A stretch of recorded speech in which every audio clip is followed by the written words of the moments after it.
Botha Smuts and the First World War. So, Louis Botha was the first Prime Minister of the Union of South Africa. Smuts was his deputy. And revolves a lot about things that just like leading up to the First World War out and what was South Africa's role. Delves into the rebellion, delves into the conquest of German Southwest Africa, delves into the battling in East Africa, goes into South Africans' role on the Western Front. Really a bit more academically written than Bonging Nawat. This is written by Antonio Garcia and Ian van der Wag. It's very much to be a compendium to military history, or to be part of like military history. Well written, very dense. I would not recommend starting this book. Really assumes you know a lot about Smuts already.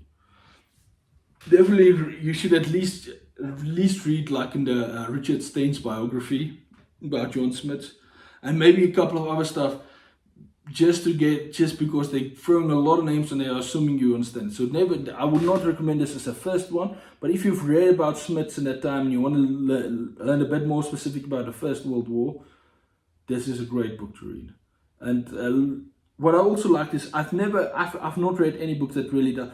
Louis Botha was always a side character in most of the books I've read because it's about Smuts. This one really delves a lot into Louis Botha, and he was a fascinating, interesting guy. And you could see why Smuts liked him and how these two were so very different, and the problems they had, but also the amazing. They were military politicians. They were really good military leaders. Became the leaders of a country. Yeah. Is it really? You want some attention now? No, sweet. I'm not giving you. No, he doesn't want attention. He just wanted to walk under the chair. He just wants to say, "Hi, I'm here. Let me go under the chair." There's two cats now there because they were in the room. Now they're there standing, playing with each other. Yo. No, let's film this a bit. Those two. You see that? Look at them. That's Miss Attitude there. Let me see if I can. You can't swap this thing around, right? In the middle. No. I hope I get there. That's Miss Attitude. This one's called Sweet. Hey, what are you doing to the bookcase? What are you doing to the bookcase? No. They're in here. I guess they want to go out now. Let me finish with this book and then I will open up for you guys, okay? I'm almost done with this book, and then I will kick them out. I will kick out the cats. I love them. They're awesome. What is that? So it really delves a lot into this era, the First World War, and really gets into the nitty-gritty. One thing about this book that annoyed me, it's not a book's fault. It's not a book's fault. There was a misbinding. There's a chapter missing, and a part of a second chapter missing, and then there's like 30 pages. 30 pages that are binded in twice. Because you can see the binding is fine. So somebody put in the wrong pages, like the 251 to 280, or 53 to 285 is missing. When the 279 or something, 285 is missing, and then 185 to 216 shows up twice. That was annoying.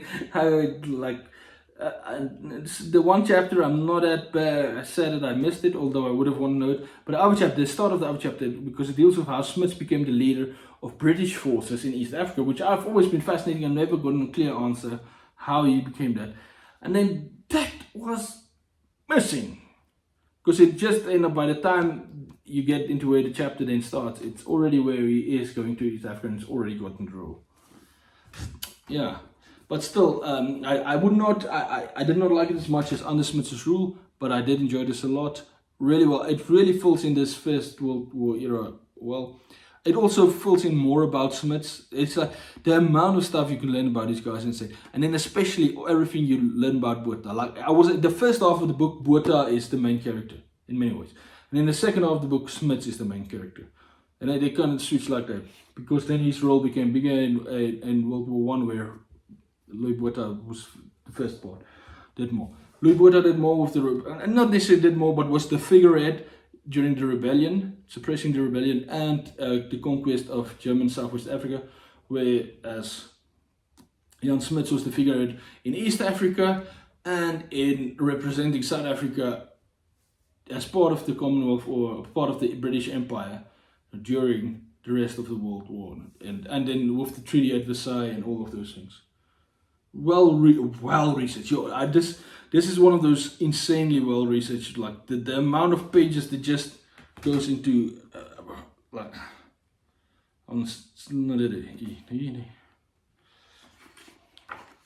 just this amount is all just referencing pages. I can allow from 281.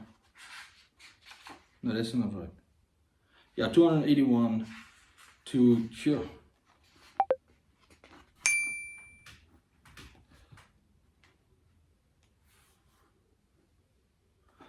300 and yeah. So there's like 30 pages of just referencing all the things they read and reference in the thing. Yeah, of a source list, whatever you call it. Really great.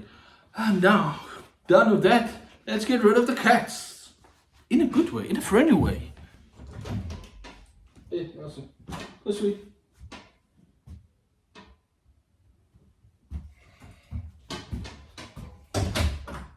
Yeah, it would appear they got annoyed with my voice. They were like, no, you're yammering on too long. Now we wanted to sit with you while you're doing this. We wanted to hang out. Like, they're even as bad as you guys.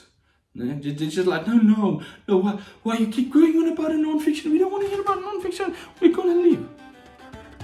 I'm not impressed.